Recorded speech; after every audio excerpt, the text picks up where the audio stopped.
Hello, my friends, and welcome back. Thank you very much for being with me again today. Major development in Bakhmut. In Bakhmut front, if you remember, Soledar fell in the hands of the Wagner group. Soledar is a little bit north, a little bit to the east. And Bakhmut is the newest hotspot in the entire front in Ukraine. Now, let me get you a little bit of a map so you know, if you don't know yet, uh, where is this Bakhmut that these guys are fighting for. So this is Ukraine that is free, I mean unoccupied, let's put it this way. This one, this color right here, I don't even know what color that is. The color of the shit, I don't know. It's this is under the Russian control. Here is Ukrainians. All right, the Ukrainians took this back, I guess. If I go here, areas recaptured and counteroffensive claimed by Ukraine right here.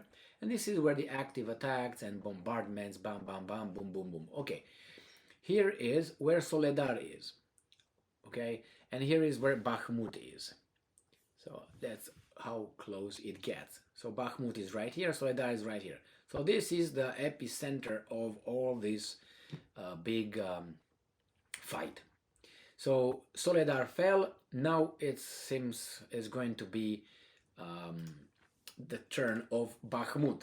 In Bakhmut, if you remember, 2 days or 3 days ago, the mercenary troops of Wagner group were removed supposedly by the an order coming from the Russian military. So Prigozhin and his bunch are out. We don't know why. The British intelligence said actually that they're too tired and they're decimated. From 50,000 that they were, now they're 10,000. So I think they have to go and make some babies so they can make more troops or something. Anyway, something stupid. But anyway, we have the Russian troops. That's how they refer to, not Russian military or Russian army. No, Russian troops. Now they are, according to two articles, switching tactics in Bakhmut and regain initiative in Bakhmut. So I have two articles here. Let's go back here. I got two articles. One, I will start with this one from the Kiev Independent. It is from February 1st, 2023. It says, Institute of Study of War says that Russian forces retain initiative on Bakhmut front line. Remember, Institute of Study of War, it's a Washington, D.C. So-called, I would say, think tank. And, is on that side of the story. I got to learn early in the war. So if these guys are providing this kind of information, then you must understand that it's not retained initiative. Probably they're coming down on the Ukrainian very hard. Now, another article that I'm going to discuss today is this, from Ukrainska Pravda. Russians switch tactics and keep pressuring Bakhmut. Over 150 attacks during past 24 hours. So let's go to the Institute of Study of War. And it says the arrival of Russian forces to Bakhmut in Ukraine's eastern Donetsk Oblast has allowed Russia to retain the initiative near the city and offset the culmination of the Wagner Group's offensive in the area, the Institute for the Study of War said in its January 31st update. The assessment disputes a December 27 assessment, also by the Institute of Study of War, claiming that the Russian offensive of Bakhmut had culminated. Now, Russian regular forces, now I know regular forces meaning army?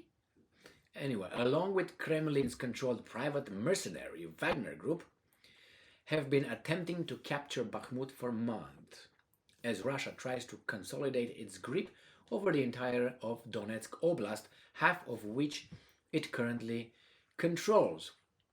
All right, so this right here, it's this, like this is, boom, controls half of it.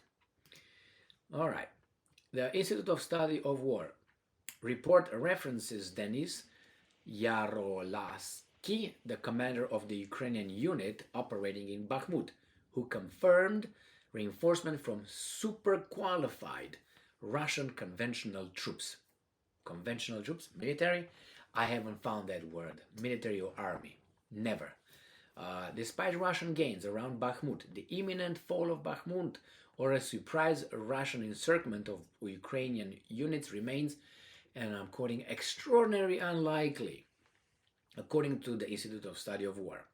Institute of Study of War and Ukrainian officials do agree, however, on an imminent Russian offensive that will likely take place in Ukraine's eastern Luhansk and Donetsk Oblast. So Luhansk, Donetsk, right here. They think it's going to be this big offensive right there. So let's see what else. But the report assessed probing Russian attacks near Pavlivka and Vuhledar in Donetsk Oblast as, and I'm quoting, unlikely to reinforce other Russian offensives in eastern Ukraine due to the seeming lack of overall operational coordination between these separate offensives. End quote. Now let's go back to this one. Ukrainska Pravda. The article is from February 1st, today, 2023. Russians switch tactics and keep pressuring Bakhmut. Over 150 attacks during past 24 hours. Russian troops have attacked Ukrainian military positions near Bakhmut 151 times in the course of the past 24 hours. Now, quote, Yampolivka, Spirne, Rozdolivka, Blahodatnie, Krasnahora, Bakhmut, Klishchivka, Paraskovivka settlements were attacked. There were 56 attacks and 13 combat clashes near Soledar. That's gone. I don't know why they keep mentioning Soledar. Soledar already, it's in the reconstruction phase. The enemy suffered considerable losses during the day. Details. Cherevati said that 360 Russian soldiers were killed and 290 were wounded over one day. Ukrainian fighters and analysts say that Moscow has been relying on a cruder tactic. All right, let's hear it, baby doll. Trying to tip the city into its win column through the sheer weight of troop numbers. As a result, the Ukrainians say Russian casualties in recent fighting in Bakhmut have been higher than in previous months. And I'm quoting, part of Russia's evolving strategy appears to be to overwhelm Ukrainian defenses with waves of soldiers, like the Second World War. Yeah, okay. Many drawn from President Vladimir Putin's call up of 300,000 men in September. That would be a departure from Moscow's summer campaign elsewhere in the Donbass, where artillery pounded cities for weeks before Russia launched a sustained ground offensive. On January 31st, 42 combat encounters between Ukrainian troops and Russian occupiers took place near the city of Bakhmut over the day, Cherevati reported. Well, maybe they changed tactics because the Ukrainians don't have any defense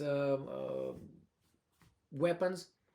Maybe all their howitzers and tanks and whatever they have over there were blown up. And now the Russians dare to go like, oh, hoorah, let's go. Huh? Could that be maybe? Hey, Institute of Study of War, why don't you look into that kind of thing? Even if they know it, they would not say it.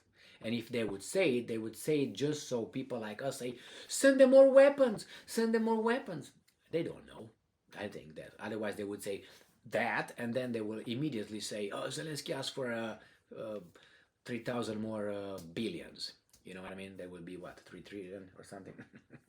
Anyway, this is what's going on here. The Russians,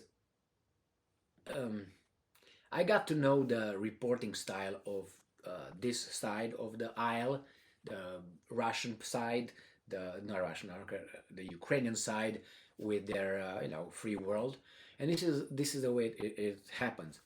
The news comes in 3 days. If something happens bad to you, you will report it in 3 days. But because some other news outlets will report it, you will not report it the same intensity.